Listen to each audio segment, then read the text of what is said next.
Nelson Mandela, Long Walk to Freedom.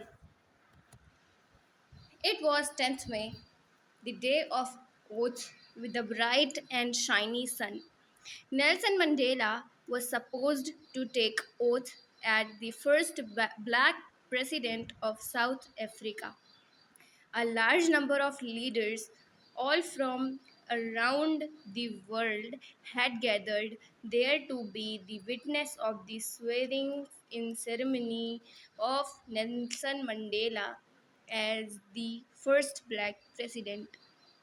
The inauguration ceremony took place in a big open building in Pretoria, where the first democratic non racial government was to be installed. Nelson Mandela was accompanied by his daughter Zenani. Mr. De Klerk was the first person who took oath as second deputy president, followed by Mr. Thabo Mbeki, who swore as the first deputy president of South Africa. Nelson Mandela swore as the first black president of South African soil. He pledged to obey and uphold the constitution and to devote himself to the well being of the people. He also promised to make the nation free of poverty, deprivation, suffering, and all sort of discrimination. When Mandela had taken oath, South African jets displayed the military power. It also showed the loyalty of military to democracy. The highest military generals saluted him. He recounted that they would have arrested him many years before. It was followed by playing two national anthems. The whites sang Kosi Sikilel, the old song, and the black sang Die Stem, the new song which marked the end of the ceremony. Nelson Mandela remembers about days gone by which will soon be the part of history where the whites had formed the system of racial dominance against the blacks. It was the basis of harsh societies which is now overturned. He says that the policy apartheid created a deep and lasting wound on his country and its people. Now, it is the system that recognized the rights and freedom of all people.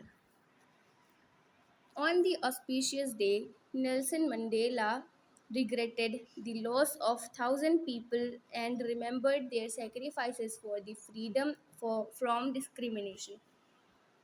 He thought of himself as the sum of all those African patriots who sacrificed their lives before him. He was pained that he couldn't thank them. He recalled great freedom fighters like Oliver Tambo, Walter Sisulu, Chief Luthuli, Yusuf Dadu, etc., who were the men of uncommon courage, wisdom, and generosity. He said that the country is rich in minerals, but its greatest wealth is its people. The order says that being white or black is not the token of your goodness or superiority. No one is born hating other people.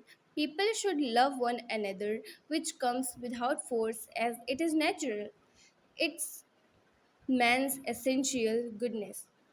A man has to perform duty to his family, community, and country, which he didn't see in his country before he pushed himself to fight for the blacks.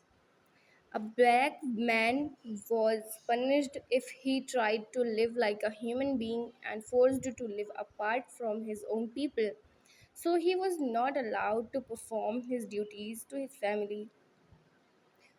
Hmm.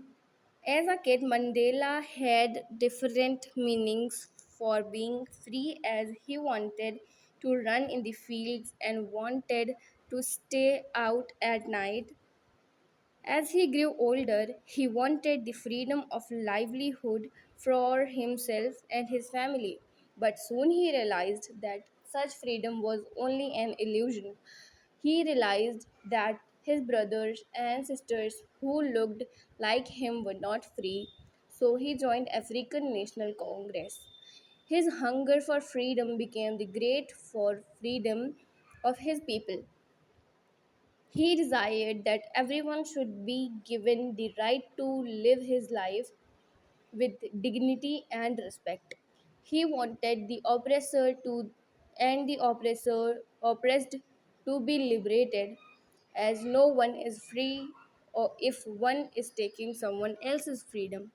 Only such feelings can bring true freedom for everyone. Thank you.